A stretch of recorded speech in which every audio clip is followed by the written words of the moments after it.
Hey everybody, welcome to Retell Cellar, an ephemera podcast where I uncover forgotten stories and the ephemera people leave behind. I'm Angie, a reseller of 10 years, and I'll share one of those snippets with you.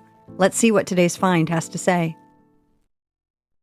Today's snippet is from the Journal-Star in Peoria, Illinois, dated December 28th, 1980. This is from a section of the paper called Bright Spot. It seems they're putting a spotlight on unique things going on in the town, and it says, showing off their whiskey barrel cradle are Alan and Norma and their 5-month-old daughter, Jessica. Alan said it took about 3 months of spare time work, rinsing out the charcoal and airing the barrel of its whiskey smell. He made up the design, having never seen one to use as a pattern. Norma provided the upholstery. I found it strange that the article listed their home address, which I did end up crossing out. I definitely know people who are still in their homes after 40 years. And I mean, it was published in the paper, so I get it, but I decided to pull that information out. It's a really cute picture of the couple, and since it's not in color and it's on old, yellowing, somewhat brittle newspaper, the details within the image are not that great, but it is of Alan and Norma standing next to each other with Alan's hands on their little baby's shoulders. I'm guessing he's holding her up a little bit within the cradle for the photo shoot. The baby's back is resting up on the side of the whiskey barrel, and Norma is standing to his left with her left hand on the end of the barrel. I see a unique patterned fabric, which I'm assuming is cushioned. The top and bottom of the barrel seem to be untouched, or at least not altered. And the center of the barrel, of course, is cut out, and that's where the bedding is. It's on a wooden stand, and there she is sitting smack dab in the middle of it with a smile on her face. In the corner of the room, you can see a macrame hanging plant holder, which I find often when I'm sourcing. There's a painting of some sort of imagery behind them on the wall, and I can't really tell what it shows, but it's really just a neat little photo of this happy couple with a happy little baby and the fact that he made the whiskey barrel into a cradle.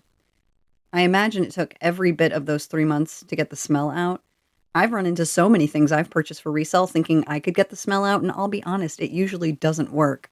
I also know I pick up on smells others don't seem to notice, so I did an image search and it didn't pull up anything about this particular article, but it did pull up an eBay listing showing a man kneeling next to a cradle, which did look like a whiskey barrel, but once I clicked on it, it was a photograph and the title of it said 1939 press photo DIY cradle at St. Louis County Hospital Clinic for new fathers.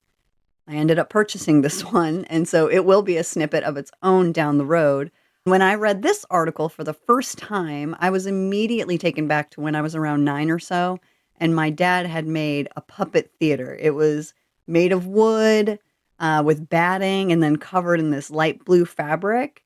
And it was just so fun. My brother and I just remember it was in his bedroom, and we would just do shows, stupid little puppet shows that had us cracking up, and we loved it, and we thought we were so talented, and it was fun. And I wonder what that is for you. Do you remember something from when you were a kid that a loved one made for you that kind of put you in that fairy tale world or a dream world? What was that for you? Thank you for joining me as I shared a snippet of the past.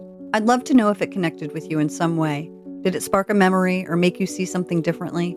If so, consider sharing it. Be sure to check out the show notes for additional info, links, and ways to connect. It's not nostalgia, it's human. Until next time, may you find something worth holding on to.